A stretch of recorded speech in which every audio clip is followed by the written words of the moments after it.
this is Darin's 1971 K20. He wanted to get an old truck and looked at a couple, and well, me being his neighbor, I steered and veered him in the right direction and got him to get the best kind of an old truck. A 1971 2 egg crate grill K truck, because that's what it's all about. This old girl lived his whole life up in Chesaw, Washington on a farm. You can see they had quite the leaf overload double pack they put on it here. Big old 3-inch, maybe even be 3.5-inch single exhaust. Lots of wear and tear. The interior's a little dusty and crusty, just like the rest of it. But Darin wants to get this on the road so we can have a truck to put around in the summertime and work and use and whatnot, and maybe eventually find a nice 2-wheel drive body to put on here. So yeah, it's a cool truck. So this is to be the first little video on us kind of reviving this truck. Oh, this is funny. I'll show you guys this. So if you ever wanted to see a cutaway view of some Spicer hubs, here it is. This is how these things work. Simple, tough. Besides the plastic dial, I'm shocked that one still works. And then this piece is missing, so who knows? Maybe they stripped the splines or buggered it up, or who knows. But I got tons of big hub parts, so we'll get him all situated there, and his 4-wheel drive working correctly. Yeah, it was Darin's 1971 K20. Okay, so here it is. Got her to the shop. So it actually runs pretty good considering the absolute grease ball this motor is. Carb's got an inch of filth on it. It's got a popped freeze plug though, is the story. Now I haven't even seen if there's one actually popped out or if it's just rusty, but this was sitting on the seat, so one could think that's, well, likely true. And it doesn't have any coolant in it, and this is the reason they parked the truck well, I think there's a tab on it, back plate, I think it's 2002, something like that. It's the reason they parked the truck all those years ago. Yeah, 03. So this thing's been sitting for 22 years. We did check the suffix. It is the original motor of the truck, 350, from a 71 Chevy 3/4 ton 4-speed, and that's what this is. So original motor per the suffix. You can see the little tag though there on the head. It's been rebuilt at some point. So I need to address this freeze plug, this antifreeze leak issue, whatever it be, if it's just one or all of them or what's going on here, but this thing is just filthy. So first off, gonna give it a good pressure wash and clean everything up underneath here, and we can really see what we're looking at. All right, we got a couple bags over the carb. Got it all doused in some degreaser. Time to pressure wash.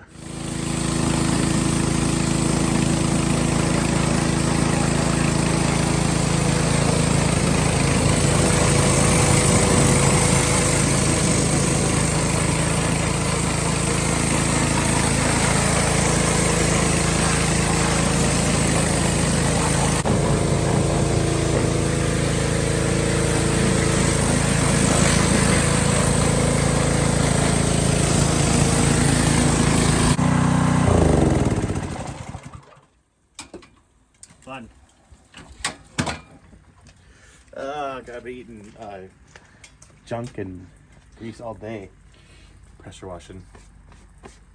You got a little dirty too. There we go. That's a little better. There's an orange motor underneath all that grease after all. Okay, we can kind of see what we're playing with now, and I tried to scrub it from the bottom side as good as the guy could. You can see it's got just a little baby single core radiator in it. Probably original to the truck. It's just plumb empty to that freeze plug leak. So rather than refill this one, I'm actually gonna I've got a 3-core for him. We're gonna stick in it, and I actually got a good fan shroud, 4-wheel drive fan shroud for him, because this one's all busted up and trying to fall off of here. So still has, as you can see there, the easy access oil fill. Those are always handy. They look cool, and it has dealer installed cruise that is mostly complete. Cruise control 4-speed K20. You don't see that every single day. Just removing the upper rat hose, I just noticed this too. It's got a big old split in this small section of hose here. So this is factory too. Most of you guys probably know this, but the 4-wheel drives came with the steel pipe, and GM did this because the motors are set farther back in a 4-wheel drive in a Spotty style, and they thought, you know, that long of a normal just rubber hose could easily, you know, collapse without any, you know, supporting it. So they did a small rubber chunks, steel pipe, and it's kind of funny, you know, if you're not, you know, kind of clued in these trucks. First time you see it, like, oh, who put this, you know, piece of plumbing underneath it? Well, it's factory to the truck. Okay, got the rad out of the way, and it's kind of nice actually. You can get a good view at this. All those rivets in this front cross member, I've checked them, they're all pretty tight and all still intact. A lot of times in these 4-wheel drives, people attach to this cross member to yank it out of something if it ever got stuck, you know, or these are all just ripped out, you know, so one of the bolts of the power steering pump is backed out or something's going on there. But, okay, I'm gonna quit prolonging it, get underneath this thing, and see if a guy can find this freeze plug we've been talking about. So I got underneath the truck and I've been looking, and I can't find which one's missing or leaking. It's not the ones on this side of the block. They're still intact and dry around all of them. Not the ones at the front. Doesn't appear to be the one underneath this motor mount here. It could be the one by that starter, or it's gonna be the ones on the back of the block. Got the hose around here. I'm just gonna, I pulled the thermostat housing off. I'm just gonna dump water in it and see if it comes out, you know, that back one or... Okay, so I got the hose running, and it does appear like it's... Let's see, get a good angle on this. The flashlight in there too. It appears to be coming out on the one that is right behind that starter and leaking down this side of the block. You can't see it because the starter hugs the block all close, and I can't get my hands up in there and reach and see if it's even there or it's pouring out of it or what. But I think it's safe to say that that one right there behind the starter is our obvious culprit. So I'm gonna pull the starter and see what we got behind that. Lo and behold, look at that. The rumors are true. Playing with these old trucks, and you know, there's always a story. Oh, well, this is what happened, you know, and I've done this enough times and heard enough stories that I a lot of times just let me be the decider if it's true or not. And well, this time it was true. Freeze plug popped out, so that little crusty one that a guy had sitting there on the bench seat must have been what was in there. So I got a new one from Napa. See if we can get it popped in. All right, so I got the starter all the way out because I wanted to get up there and actually clean this good with my drill. And so got my drill up there and cleaned out all around, in and around the freeze plug, you know, hole itself, and got all cleaned and prepped, and I dried it out really good. Any last little bit of water or coolant that was by it. And so I've got the new freeze plug here ready to go. And an 1/8" socket fits in there nice and tight. So I'm gonna try to get this thing beat in there. But it was kind of rusty. It's been sitting out there for a long time. And so, you know, I was really cleaning up with that wire wheel. I even ran some emery cloth around it a little bit, trying to clean off some of the, you know, surface rust that was there. So I normally wouldn't do this, but I'm going to, I got it real clean as good as I can get it. I'm actually going to run a little, slight little bit of RTV gasket maker here around this freeze plug as a little extra assurance to hope this doesn't leak again. With any luck here, got a few extensions, and we'll get this popped into place.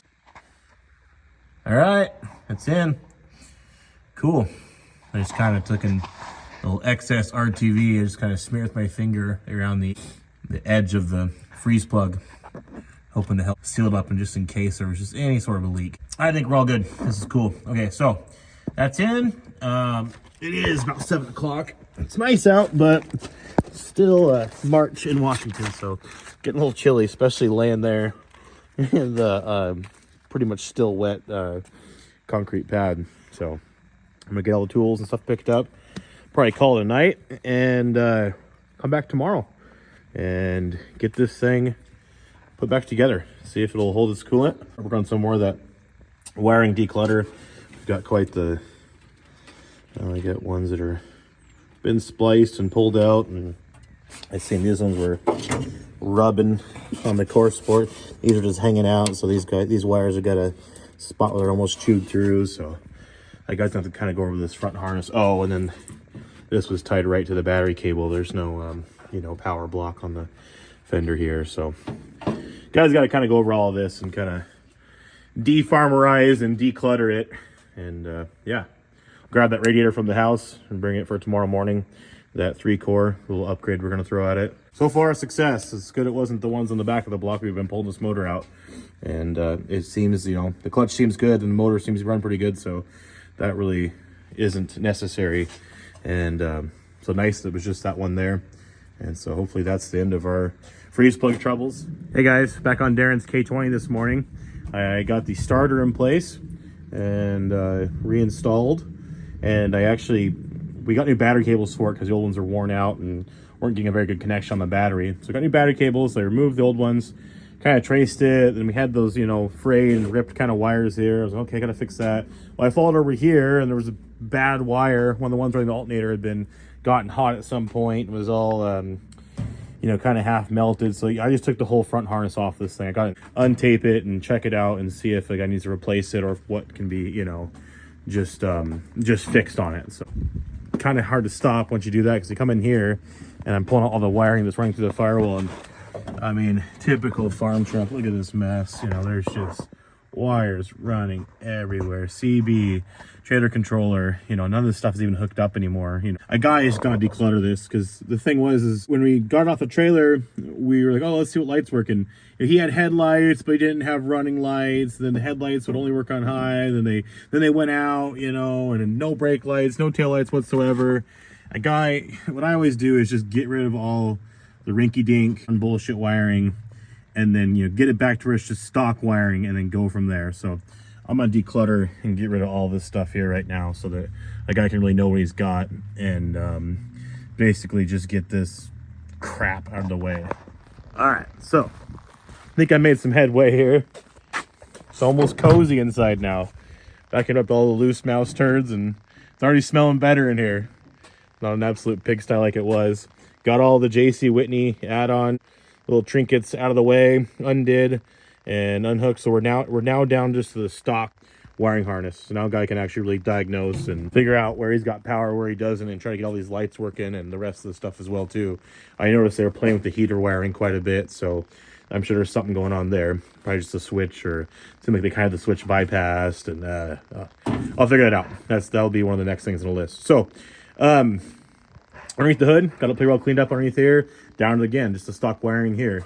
I did actually remove the dealer installed cruise control assembly entirely, because I got underneath the truck and was pulling some wiring and some, I think it was trailer brake stuff, you know, through that was kind of remnants of whatever was underneath there. And I noticed that the speedometer cable that ran up to the cruise control assembly up here, it was all messed up. It'd been rubbing on the exhaust, been rubbing on some of the clutch parts, you know, that were moving back and forth and whatnot. So I had two big old frayed spots in it. So I just removed that entirely and went back just to stock speedo cable. So just T-case right up the frame rail and into the gauge cluster.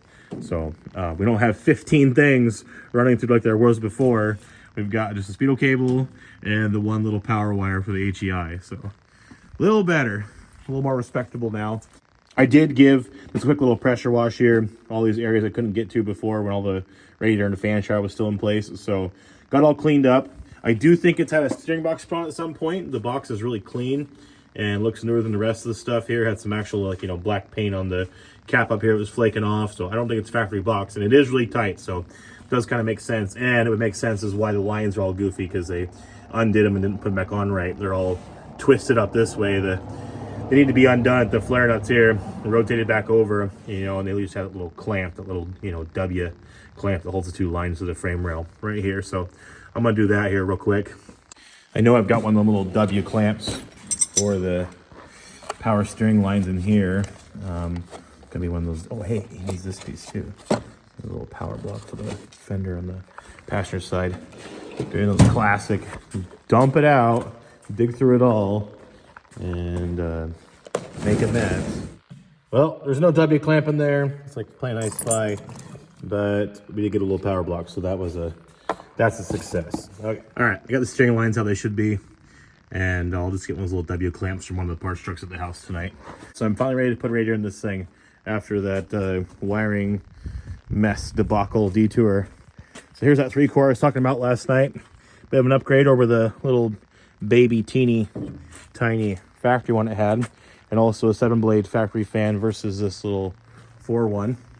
Got him a better four-wheel drive fan shroud as well too. So she's getting a bit of a cooling upgrade. So get this in place. I got a new thermostat, new upper hose ends for it, and we'll get some coolant in this thing and see if she's gonna hold her fluids. Done a little detour here, just have to. This one's for my watchers coming from Instagram, and for one of them in particular, Mr. Tony Hayes. So I did a little series on Instagram called Spit Episodes. I'm gonna start doing them here on YouTube as well. But this is gonna be, well, this is our kind of our first Spit episode on the tube. So Spit episodes are something I started just reading spids on these trucks. I have a large collection of glove box stores. I may have a bit of a problem. I don't collect baseball cards. I do not collect Hot Wheels. I collect glove box stores from 67 to 72s. So if you're a fan of the 67 or 72 truck, you already know what this thing is. This is a Service Parts ID sticker they apply to the backside of the glove box doors in the 1967 to 72 GMC and Chevy trucks. So it is essentially a birth certificate. It says what the truck came with, where it was built, what kind of model, truck it was when it was born, and just kind of the tell-all, a spit doesn't lie. So this is what this truck came with. It was a K20 factory. Well, we knew that, as we see there by the model number, KE. So it was a four-wheel drive per the K. It was a factory V8 truck per the E. And then the 2 was 3/4 ton. 09 is the wheelbase group. It gets kind of confusing there. Wheelbase is usually always listed up here in the 68 to 72 spids. And 3/4 is the model, and that is a fleet side bed truck.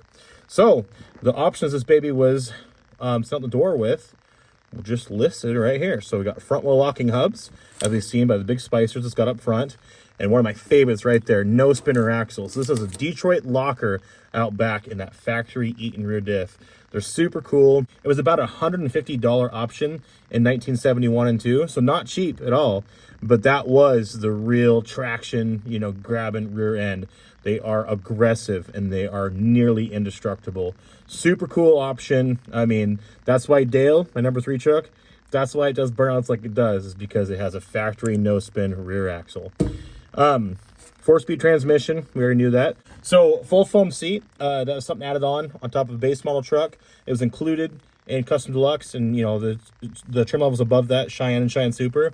But basically the seat's got about another inch or 2 of foam on it.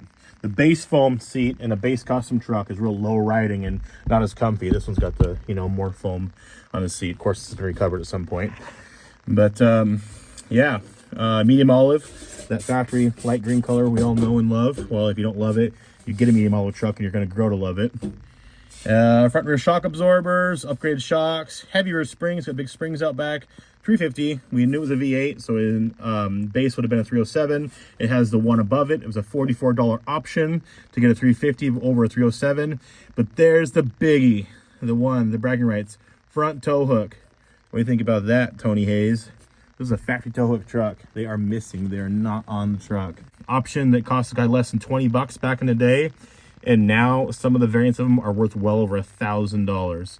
It's crazy. It's one of those little rare pieces that came on these trucks. There's a bit of reasoning behind tow hooks and what trucks they put them on. So this truck was as we know, a custom, a base model custom, and it was a factory white bumper truck in the front. And, of course, optional was a chrome bumper, and chrome bumper was included on Cheyenne trim levels end up. Custom Deluxe came based with the white front bumper, and, chrome front bumper was a, additional add-on, of course, option. So the tow hooks are also additional add-on option. And as we see here, this truck was not special ordered. Someone didn't pick this truck out. This was just a, kind of a, auto send, truck that went to a dealer, or the dealer kind of ordered this truck and the factory built it, for what they asked for. So nothing special. This truck wasn't a special order or anything like that. It's just kind of a, truck that went right to the lot and went for sale, to anybody. So Chevy's rule when they're building trucks like this, they wouldn't put tow hooks on a chrome bumper truck. That was a bit of the budging program. So let's say, their cost on the chrome bumper was, $15 it cost them. Well, the tow hooks cost them $5. So their reasoning was saying, hey, you know, you can put the tow hooks on the white bumper trucks. Don't put it on the trucks. You put the chrome bumpers on, you know, just roll on down the assembly line and sending out.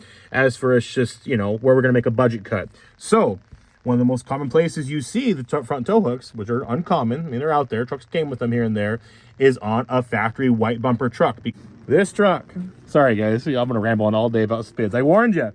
This truck being a white bumper, you know, truck, came with the hooks. You'll see the holes in the frame right there from where they used to be. The two big ones behind the oval one there. And yeah, where are they? I don't know. Guy wished he still had them. We're gonna have to find Darin some tow hooks for this thing. But yeah, that's always cool to see. Be cool if they were there, but cool truck came with them. That's a bit of a, you know, one of the cool guy things for these trucks. So I'll do a whole video on tow hooks another time. We'll talk tow hooks for days, but kind of cool. I saw that spid when I was cleaning the glove box out and get all the mouse turds out of the interior, and thought I'd do a little spid episode on it. And I realize you guys are probably thinking, well, duh, you don't need this sticker to see what this truck is. It's all in front of us. We knew it was a 4-speed 350 K20. But the thing is, it's not always the case. Sometimes you get just a cab. Sometimes you got just a, you know, no motor. Maybe there's no bed on it. You don't know what kind of truck it was. Or it's just the remnants of a truck. Or because you see a door, you pick it up, it tells you what kind of truck it belonged to and whatnot. So these are just kind of nice for, you know, deciphering what a truck was, if there's parts and pieces missing, or how it originally came, you know, what was original to it. Oh, well, they're fun to look at. And that's why I got a whole wall of them in there, because it's just cool to look at those doors. Each one of those belonged to a truck that was rusted away or, you know, parted out or whatever the heck happened to it, but they still tell a story. And this is one of the coolest things about these trucks. Gotta love the spids. Got the rat in, got the hoses hooked up, started filling it, and we've got a new, well, probably old coolant leak, but now it's finally showing itself to us because it's not pouring out the back of the block. We've got a little drip coming from the back side of the water pump. You can see it's all wet out here, but that is coolant, and I can just barely see it dripping from back there. So that back, you know, cover gasket is bad, or the probably just rusted. The cover itself could just have a hole rusted in or something like that. I've seen that before. So okay, we'll drain the coolant again and get that water pump off and get a new one on it.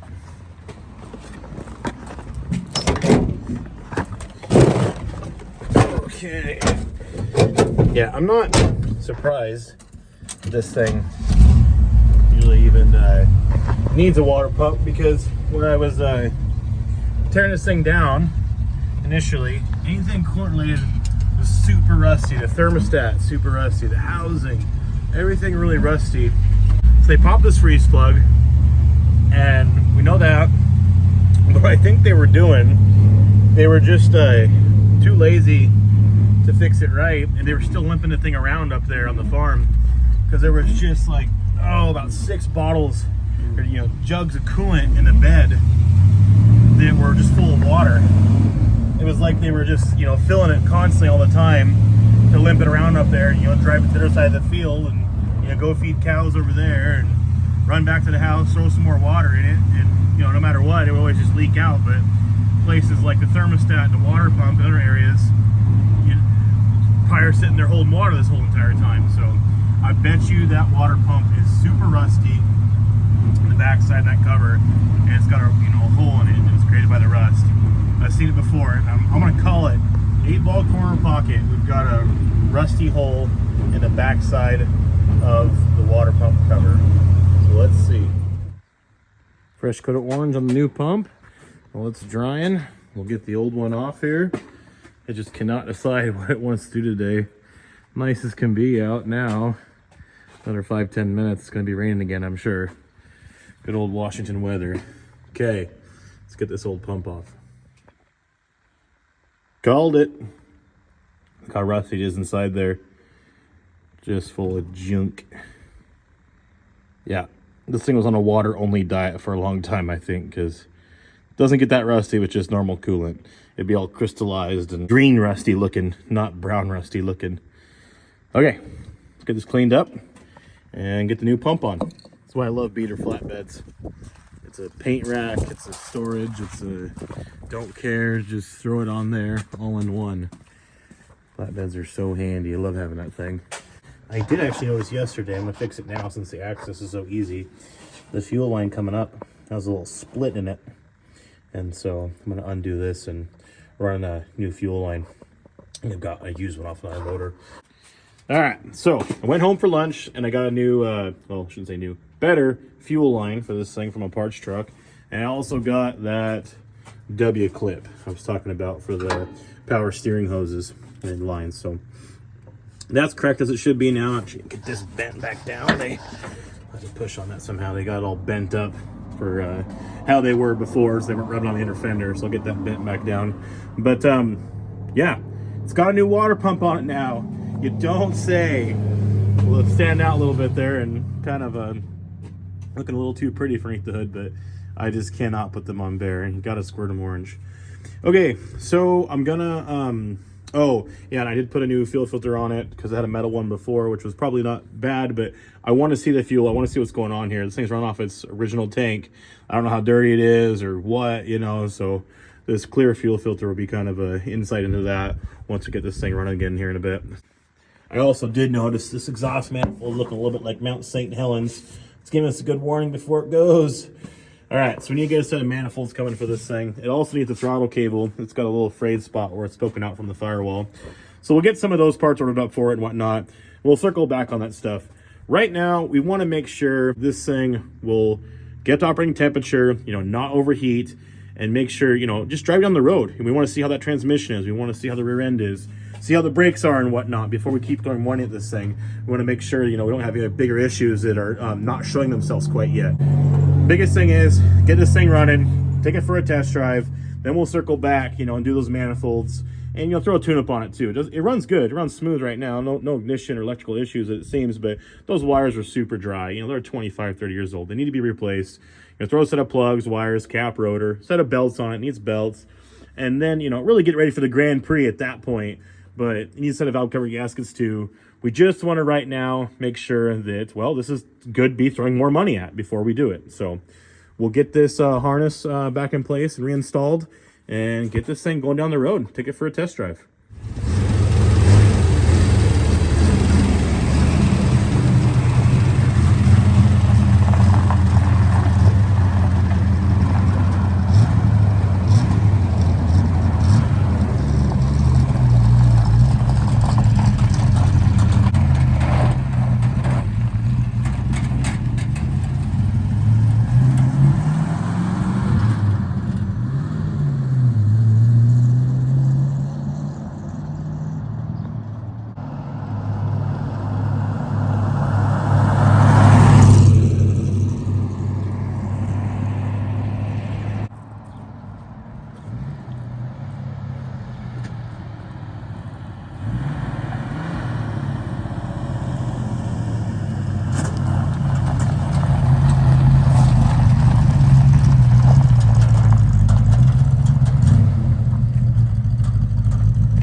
Temperature gauge and the gauge cluster is not working. I think this wire's got a bad spot and I gotta fix it and get it hooked back up to the temperature sender. But yeah, check it out. 190 thermostat, water pump area. It's been holding its cool. It's been out here idling like this for a good 10-15 minutes, so it's perfect. I put a 190-degree thermostat in it, so it's good. Kind of hopping all over the place there. I think it's from the fan blowing on and whatnot. But yeah. It's not getting hot. It's not doesn't seem to have any overheating issues. So I think our coolant issues are a thing of the past. Radiator's holding fluid, water pump, everything's all good to go now. So now we can start picking away at some of the rest of this stuff. Runs real smooth. I think the motor might have a little bit of a cam, maybe a little bit of an RV cam. It's all 8-into-1. It's got a 2-into-1 exhaust and a big muffler there, so sounds nice and good. It was smoking for a little bit there as I was driving down the road, but I turned around and kind of smoked a little bit, but it seems to have cleared up. So when he bought it, they got it barely running, hopped on a trailer, and it got brought here. I mean, it ran for a minute or two of runtime at the most. So now it's got a, you know, good, well, 20, 30 minutes of runtime under it, and it's starting to clear out and kind of show itself. Drives all right. The hubs are, you know, stuck, locked on because that one on side is missing the collar over there. Brakes were good. Stops, it throws you right to the windshield. It stops hard. So I did notice too on the back there when I was underneath of it, you know, pulling some wiring. It looks like I might have had a rear brake job done on it recently. The wheel cylinders, you know, the back side where the bleeders, you can just barely see them, looks a little bit fresh. And so are the brake lines. It looks like they put actual, like, you know, the two steel lines that run across. They replaced those. They might have had a hard time getting them off, or they got plugged up. Who knows? But looks like they actually replaced those. So who knows? Could have fresh brakes. It stops like it does. Doesn't seem to have any braking issues. That's nice. It's been sitting for all those years. There's the oil pressure after warmed up. It's not bad. What's wrong with that? Picks right up when you give it a little bit of juice. No, this is good. The speedometer cable works too. I just thought about that. That actually is good because look at all that cruise control. That's the power steering whining there a little bit. I think it's just low on fluid. We've got some hand-me-down tires going on here to get this thing, well, a little more safe and a little better ride quality. These old Coopers, they're holding there. That's about all they're doing. They're bald. This was a spare actually, so it's in the best shape, but they're bald, they're dry, and they're out around because between this old double spring pack back here and those tires, it was kind of a bumpy ride. So I think these newer radials from the same century as we're living in today will be a bit better to drive around on, just safer. So here's a bit better to look at that that double spring pack. It's kind of cool. I've seen lots of styles. I haven't seen this one before. I've seen they kind of go on the top and have the purchase. Factory had ones like that. They had a lot of aftermarket ones like that with the purchase on top. So you weight it down, it hits some purchase up here. But these are kind of cool. They go on the bottom and they got these rubber pads. So, you know, by rights, it should be the same thing. It's not riding on them until it, you know, is. But it's you can still notice them back here. And between that and then the, you know, coil weight carrying shocks, she's max GVW, maximum payload. Oh, it's got a broken leaf right there. That was actually broken. Yeah, I'm sure these might be kicked aside because it doesn't ride nice with all this, and he's not planning on, you know, hauling mobile homes with this thing. So I think these can go away. I got Darin talked into a 2-inch tough country for it, so we'll probably opt for rear springs as well, especially since this one back here is broken.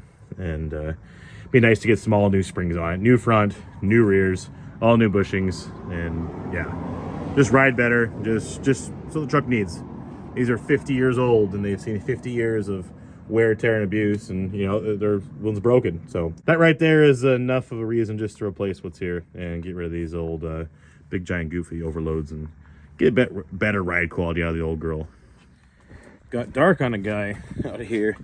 I'm gonna pull these hubs off and get them inside so that I can get those get them cleaned up and put those new Torque King aluminum dials in them.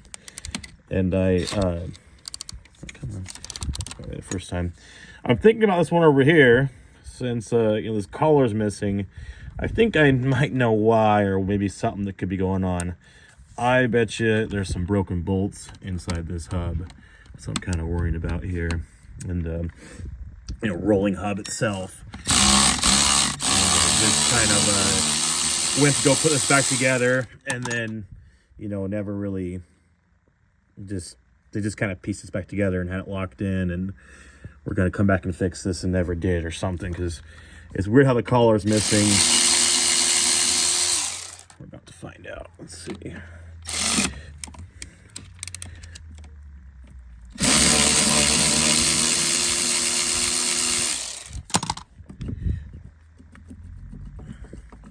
Come on.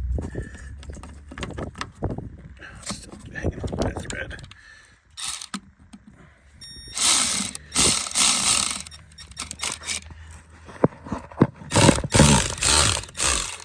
Okay. Let's see here. Got a little bit of wear. The collar was not that bad. It's actually still fine. So that was where that bolt went into. Oh, this one's just full of junk. There's no bolt stuck in that one. No bolt stuck in that one. That's the one that her bolt was in. No bolt stuck in that one, it seems. And here's one in that one too. There might be one deep in there, but it's also got, you know, a bunch of junk in there. Let's see. No. Okay, well, hey, I thought wrong, and that doesn't upset me, because I wasn't looking forward to trying to get some bolts out of these things. They can be a pain to do so. A lot of times I just pull them off and, you know, do it on the bench. But seems to be fine. Okay, cool. Well, we'll get these inside and get the aluminum dials in them, get them cleaned up, and put them back on. This thing's been open cutaway view for a long time, you can tell. Got this front off, and I would say I had a brake job done pretty recently. Well, not recently in terms of time. It was over 20 years ago, we know that, but recently in mileage on the truck. The thing sat for, you know, look at that. That brake pad's awfully thick. Still has the original rotors. It's kind of funny. That line in it, if you guys ever pull wheel and tire off on these trucks, you see that line, that groove in the rotor? That's factory. Two-wheel drive and four-wheel drive. This is the original GM 50-year-old rotor. And it's still actually in great shape. It's not grooved terribly or whatnot. The Longhorn here has the original rotors on it too still. I don't think you can actually even buy a new rotor that is as good as these old ones. So, I mean, this thing lasts 50 years. I don't think the new ones are going to last that long. They just aren't, don't make sure like they used to. You get some of these wear parts, even the ball joints, you know, these ball joints are wiped. This thing needs ball joints terribly. And I already kind of figured that, because when it was sitting on all four, you know, on the trailer I was looking at, you could tell you could really see it really easily. The front tires were, you know, they were leaning in quite a bit, and that's pretty much a telltale sign of bad ball joints. And it does. It has joints that are worn out. But so add that to the list. But brakes look good. Wheel bearings feel tight and everything. I spun around a couple times. I don't hear any nasty noises there. And I did check after I drove it for a bit. These weren't getting hot. So I think this stuff's all good to be driven around on. It needs ball joints though soon. So probably do those the same time a guy comes in here and throws a lift kit on this thing. Like I said just a bit ago, I got Darin pretty well talked and convinced into a Tough Country 2-inch for this truck. So we can come in here and throw some new springs at it, attack all the wear parts, and get this diff totally happy again. But for now, you can just get these tires and these hubs back on it, and he can putt around it a little bit locally and enjoy it a bit. But we can come back with a round two, another batch of work to, you know, throw at it. Yeah, so okay, I'm gonna get this cleaned up and get all these cobwebs and mud and crud scrubbed off this, and get the new tire on this side. Okay, I got the hubs in here on the bench. Really, actually, the internals here are in pretty good shape. Nothing's chewed up. And I'm gonna get these taken apart and get these plastic dials removed from these. First off, you turn the lock so that way that this is you know, pushed outwards or in per se to engage with the other inner gear to make the hubs lock in. And you could just take this and push down the spring, and there's a seat right there, right above my thumb. It's kind of hard to hold this and do it at the same time. There's a little snap ring, right? It comes around the edge of this this turn collar, basically. So with this pushed down, you can grab a pick. You can pick that snap ring off, and then this gear can come off, and the spring, and the guy can continue with the disassembly. All right, with that ring removed, as you can see, this will now come up and off. The gear, or excuse me, the spring as well. Okay, so now it's down just the turn collar, the plastic dial, and this pin that kind of actuates the this turn collar. So when you have it up, it's kind of dirty, you can just see right there. There is the end of the pin, and the other one's going to be on the opposite side, right over here. That's the other end of the pin. Right there, it's kind of dirty. It's hard to see, that's it right there. So now a guy can take a little punch, you know, or something that can just fit on the end of that, and you just tap this essentially out. And this collar then will come off. Usually you can get the pin started, and then you can just grab it from the other side it's poking out from with a good set of pliers and just pull it. The rest of the way. There it goes. Okay, there we go. So now this turn, basically collar can come off. And the guy's down to, like I said, just the chrome ring and the plastic dial at this point. Now it's hard to see, and this is the trickiest part about getting these apart. A lot of times it's really easy to now break the plastic, or break it even more if it's already broken. There is a little snap ring in there. You can just kind of make out the edge of it. It's down there in the bottom of this, you know, kind of this area that the collar turns in. that holds this plastic, you know, dial into this chrome ring. So you got to get in there with a pick, you know, or just a, it's hard. I don't really think I have any, I still haven't found a good set of snap ring pliers that reach in there. There probably is some out there, some real, you know, fine point, little kind of like needle nose, you know, long reach ones. But a lot of times I try to get it with 2 picks, and you can get that snap ring kind of popped out and usually pulled up, or you can just get it popped out and sitting up, you know, kind of on this plastic dial, might not lift it out, then you can just push the dial out and the snap ring will essentially stay, you know, and as the dial gets pushed out through the front of the chrome ring. Okay, so this might take a little bit of monkeying around. Plastic dial is broken a lot of times. I'll just grab this hub from here and just whack the front face of the plastic dial right here, and it'll break. It'll break out the back, and then you can just not even have to mess around with that snap ring on trying to remove it. You just got to install it on a new aluminum dial, you know, and it'll go down in there for good and not have to mess with it ever again. So kind of a little pesky little snap ring in here, but just take your time with them if you're trying to save the plastic dial, and if not, maybe just whack the front of the plastic dial with a hammer and you will have it out in about 5 seconds. Okay, so I'm trying to surgically remove this little snap ring in here. All right, I got it out. So this is the Achilles heel of these hubs. And like I keep saying, shockingly, these ones are in really great shape, especially it being, you know, a 4-wheel drive farm truck that was used and abused. If this was some, you know, grandpa truck sitting in the garage that never got its hubs locked in, then I wouldn't be so shocked. But these are in great shape. But the thing is these are still 50 years old and 50-year-old plastic, and they just feel brittle, you know, it feels old, and, you know, there's only a matter of time before they do start, you know, giving issues or, you know, basically breaking where they always do. And that is right here where that pin passes through. The hub can get bound up, you know, if there's not enough grease, or maybe there's an issue with the splines, or just doesn't want to come apart, and you go to turn it and it will basically snap that pin. These ears, this kind of this area can easily break off. And then what the hub will do, you are not able to not put your hubs in. Your hub actually becomes locked in. It becomes stuck locked in, because when that pin breaks, the pin is what's pulling the spring and the gear, the pin is what's pulling the turn collar that's holding that gear with the spring pressure going the opposite way back. And so once that pin breaks, the spring pressure is able to push the, you know, the whole gear and turn collar out, and essentially your hubs will become locked in.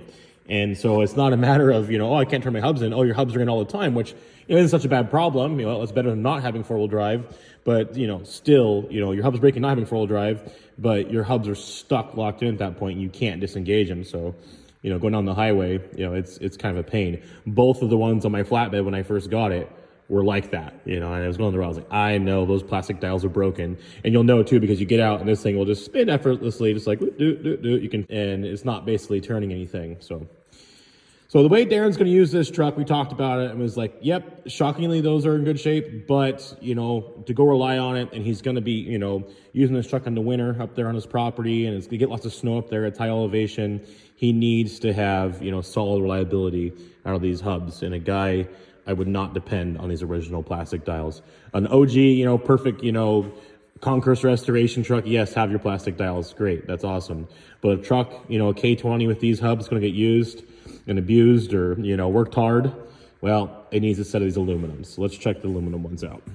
So these are the Torque Kings. Now, as you can see, the blue varies a little bit. Sometimes I swear they have different batches and they'll be a little closer to stock. These ones came a little more aqua looking. Doesn't look bad. A guy can paint these. You know, you can scuff these sandies and paint them to be more close to the original, you know, spice or color.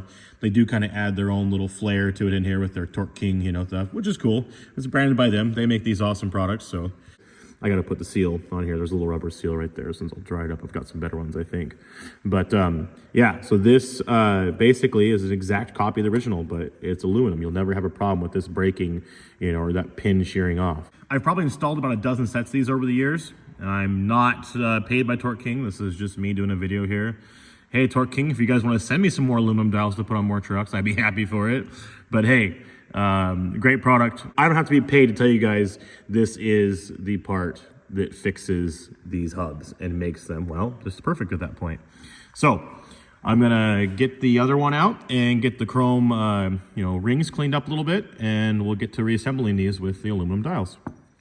All right, so he was missing a collar and a few bolts and whatnot, and the gears, you know, the internal pieces that were on that side that was exposed were super rusty. They need to be soaked in evaporust and cleaned up and whatnot. So I've always got just a strew of parts for these on hand for making, you know, nice sets of these. So I've got him some nice internal parts here that have already been cleaned and are ready to go. So we've got, you know, the moving gear, the turn collars, springs, and all his little snap rings and clips and the pins to reassemble this. Got him a nice set of matching bolts. I get cleaned up and painted, and I've got him 2, you know, cleaned collars over here that I've got prepped for paint. So I'm gonna get some paint on these collars and these bolts, and while that's drying, we'll start cleaning these chrome rings. I've had them soaking here in a warm water and simple green. So I'm gonna start attacking them now with some SOS pads, and these are gonna clean up really nice. It's cleaned up, looking real good actually. Cleaned up really nice. So I'm ready to put these aluminum dials in them now. So in this face here, where this area of the aluminum dial rides, I'm gonna throw some grease in here. And you can also see it has this little like deeper track. That's what this little tab runs in, and that's what lets it run the course from, you know, free to lock and not go any farther. That's something they'll break on the plastic dials too. This little tab will break, then it's able just to turn past that, or, you know, kind of get off of its, you know, track it's supposed to be on and not really work correctly. So I'm gonna throw some grease in here and we'll get these put in place. You don't wanna put the snap ring on them right away because you wanna make sure that these essentially go in there and they turn nice. Now it feels like these ones are pretty decent. You just want to make sure that it rides in its track correctly and nice. So, because what can happen is if these chrome rings ever get kind of beat up or get a, you know, a little bit of rock scar, it can pinch in, you know, this opening, and then you like kind of like right where my thumb's out here, you kind of have little burrs or kind of have a little dent, you know, kind of pushing inwards, or just little discrepancies that can make this not want to turn because it's, you know, it's riding, it's pinched on the edge of that. These are a pretty, you know, tight fit into that. You know, they kind of like click in. You can see, I mean, there's not much room for air there. So any little burr or, you know, kind of ledge that's on these chrome rings can make these really hard to turn. You're like, well, what the heck? But just kind of, if you got that, double check, make sure that something on these isn't holding you up, and you can just take some emery cloth and just sand it off usually. And then I have had them before too, where I got these one time and they were a little bit proud in this area here, and I swear it was just too much anodizing that was put on them. So one time, one of the sets, I had to sand this area down and I actually just stripped the anodizing off, and then it fit better and turned better in the chrome dial because it was just real tight fitting going in and out. And so had to happen before. These ones feel like they're not going to give me any issues, so I'll get this area greased up, cleaned up, get these set in place, and reset those snap rings on them. You can see the groove that the snap ring sits in, you know, down there. So, all right, get these in place and start reassembling the rest of them. And then to put the collar back on, make sure the hub is turned into the lock position, and you can kind of space it out here a bit and find the hole with the end of the track, you know, of this turn collar here. So you can see I've got the hole located, and I've got the pin actually started on one side, and they are a pretty tight fit. So I'll just get this tapped into place all the way across, and when you get it in, it'll sit kind of equal. You have a little bit sticking out on this side, you know, it's about even flush with the collar, and the same on the other side. All right, it's time to install the spring and the moving gear. These don't matter which way they go. They're the same either which way. The spring is not directional. And install the moving gear back on here. So this is gonna go back over this turn collar, and it is turned again in the lock position, so it's you know, farther away from the chrome dial. We can get this on there a little easier. And I'm gonna get a nice little layer of grease around this inside of this gear. And I had a nice layer of grease in the turn as well, so that, you know, this stuff can move and just jive and be happy. So kind of a three-hander here, because you got to get this on there and push it down. You got to try to get this little, you know, snap ring clip back onto that turn collar, but with a little bit of persistence, it's doable. Okay, get some grease on this and get it together. Position. All right, got the camera set up here so you guys can see it's in the free position. The action is all nice and smooth. You turn it to lock. It engages the moving gear, and you can say it goes right back to free, pulls right back in. You guys can see these hubs are super simple. There's, you know, very limited parts. There's no tiny little fasteners. You got those big 3/8 Allen head bolts that hold the whole construction together. And like I say, kind of big, you know, simple pieces in here. And, you know, they're just really simple. Not a lot of parts. Tough. There's not an easier set of hubs to rebuild out there than these. These are really easy to play with. So hope this was helpful. I'm going to get the other one put together here. Guys, just got to throw some grease on these splines that the, you know, engagement gear slides on. So a little bit of grease in here and the guy's good to go. All right, so I took the two last little pieces of the locking hub assembly off and cleaned them and re-greased them and reinstalled. So this is the inner gear that essentially is stationary and does not slide. It is just splined to the axle. So when the inner axle, you know, is engaged, you know, by the transfer case, this is turning and this is splined. So this is turning with the inner axle. And then the outer hub assembly has the other gear we're playing with, and it has the gear that slides. And when it slides in, it will engage and click into this gear, locking in with it, that in turn makes that gear turn as well, and then come back through the hub and make the hub assembly itself turn with the drive. So it kind of comes from the inner axle, comes to these two little gears and pulls a U-turn basically and makes this whole guy then of course spin and give you your 4-wheel drive. So, okay. I've got these holes all cleaned out. They weren't too bad. Got to run a tap to the other side. Those ones have all that junk and stuff in them and those bolts missing. Just some RTV on this edge here that I've cleaned up to seal it up to the collar assembly, and of course in between the collar and the outer portion of the locking hub assembly itself as well too. So, okay, let's get the rest of these on. All right, passenger side is installed. Onto the drivers. Yeah, they were just full of gunk, really.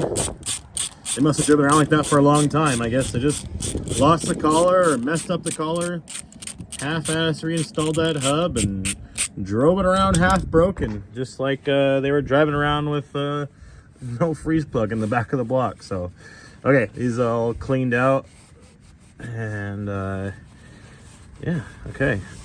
Gotta get the hub pieces cleaned up here, re-greased, reinstalled, and get the outer on this side. All right. Driver side's on too. I'll show you guys. As you can see, it's in the free position, and the hub assembly is unlocked from the inner axle. You can see the inner axle not spinning. I will turn it here and lock it and check it out. Boom. Unlock. Just like that. Smooth, easy action.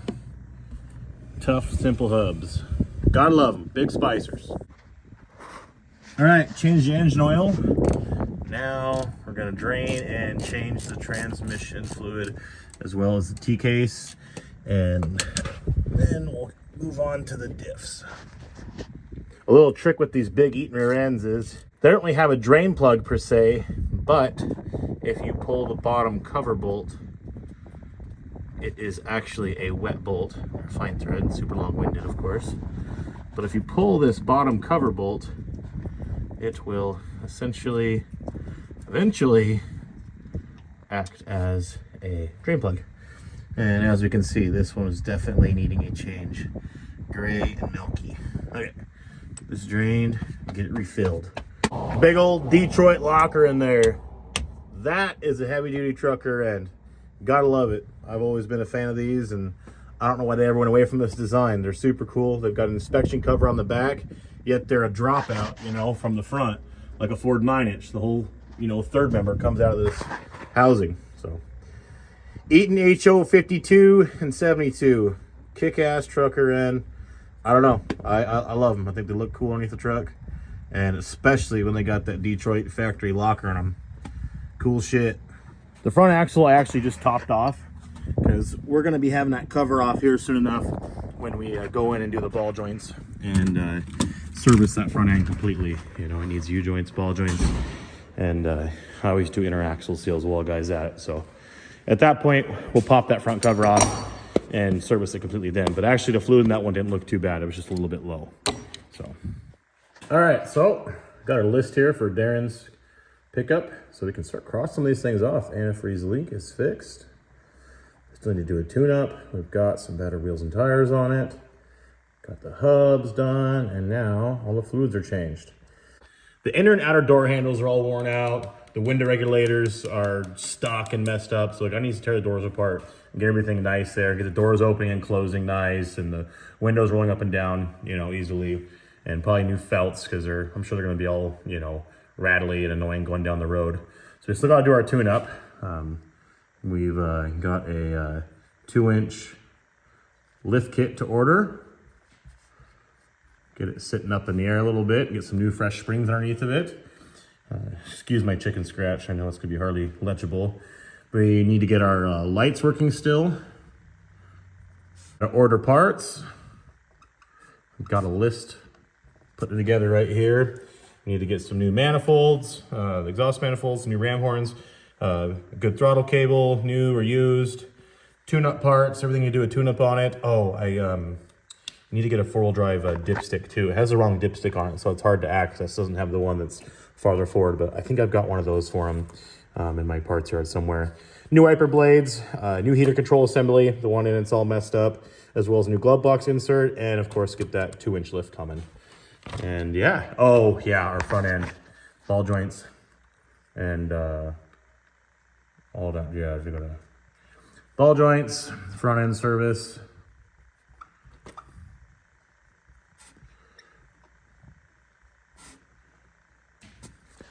And that's all that's kind of coming to mind right now. So we pecked away at the list and added some more things to it. But hey, he's got a running and driving truck now. And almost forgot, we got to find a set of tow hooks for this thing to put back on the front of it. Right in red letters there, so I don't forget.